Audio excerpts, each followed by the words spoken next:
మనం పత్రికల్లో చాలా చాలా కుంభకోణాలు అవన్నీ వచ్చినప్పుడు ఏం రాస్తారు సార్? ఒక ప్రైవేట్ ఆసుపత్రిలోనో ఒక కార్పొరేటర్ హాస్పిటల్లో ఇలాంటివి జరిగినాయి అని పేరు కూడా మెన్షన్ చేయరు కదా. ఒక చిన్న ప్రాబ్లం వచ్చినప్పుడు ఒక సేంద్రియ రైతుని అంత మీరు చుట్టుపక్కల పరిసరాలు చూస్తే కూడా మీకు అర్థమవుతుంది.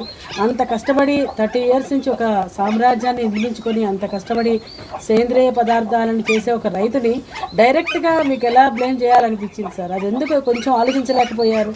పోనీ ఒక ఆర్గానిక్ స్టోర్లో ఇలా జరిగింది, దాని గురించి ఎంక్వైరీ చేస్తున్నామని మీరు సార్ పేరు మెన్షన్ చేయకుండాను, స్టాల్ పేరు మెన్షన్ చేయకుండా మీరు ప్రాబ్లమ్ని హైలైట్ చేసినట్లయితే తర్వాత మీరు ప్యూరిటీ వచ్చిన తర్వాత మనం క్లారిఫై చేసుకోవడానికి కూడా డౌట్ ఉండేది.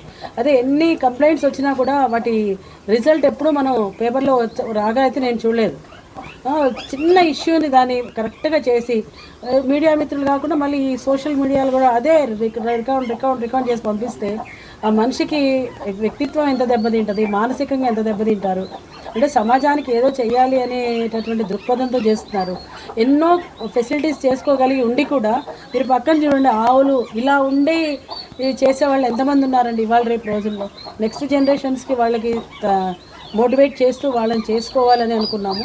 ఇందులో భాగంగానే మేమందరం కూడా అనుకున్నాం, సేంద్రీయ వ్యవసాయం చేసే రైతులకి ఖచ్చితంగా ఫీల్డ్ ట్రిప్స్ అరేంజ్ చేసుకోవాలని ఎన్వి గారు, రామారావు గారు మేమందరం కూడా అనుకున్నాం. ఏంటి, రైతులు కాదు వినియోగదారులను డైరెక్ట్గా ఫామ్కి వెళ్ళండి, చూసుకోండి, 1-2 సార్లు వెళ్ళండి, మీకు ఏం జరుగుతుందో తెలుసుకుంటుందని మేము ఎప్పుడు మోటివేట్ చేస్తూనే ఉన్నాం. సో దయచేసి మీరు ఇది మోటివేట్ చేయండి సార్. ప్రజలు ఏది తినాలి, ఏది తినకూడదు, ఏది తినడం వల్ల ఏది జరుగుతుంది, ఇలాంటి చిన్న ఎప్పుడైనా వచ్చినప్పుడు తల్లి కడుపులో దాచుకున్నట్టు మీడియా మిత్రులు కూడా దాచుకొని ఆ విషయం తెలిసిందనుకోండి చెప్పండి, ఇబ్బంది ఏం లేదు. కానీ ముందుగా ఏం తెలియకుండా మళ్ళీ రిజల్ట్స్ కోసం 15 రోజులు ఆగాలి. మేము కూడా మాట్లాడాం, మిల్క్ది టెస్టింగ్ రావాలంటే 15 రోజులు పడుతుందని చెప్పారు. ఈ 15 రోజులు ఆయన మనోవేదన ఎవరు తీర్చారండి? కొన్ని తర్వాత వచ్చిందనుకోండి, ఇప్పుడు చెడు చేసినంత పబ్లిసిటీ అది ఏం లేదు, క్యాజువల్గా వచ్చింది అని ఎంతమంది చెప్తారు చెప్పండి? ఇంత ఫాస్ట్గా అదైతే చేయరు కదా. సో దయచేసి ఇలాంటివి ఏదైనా వచ్చినప్పుడు అవి కన్ఫామ్ చేసుకోండి, రైతులు కూడా అడగండి. మా ఉద్దేశం అయితే పెద్ద కంపెనీలను ఎలా అయితే చేస్తారో మాకు అది వద్దు, కానీ రిజల్ట్ వచ్చిందాక మా రైతు మిత్రులకి మీరు మీ తోడ్పాటు అందిస్తూ ఎందుకంటే మేము మూలమ్స్ అంతా కూడా సేంద్రియ పదార్థాలతో చేస్తున్నాం.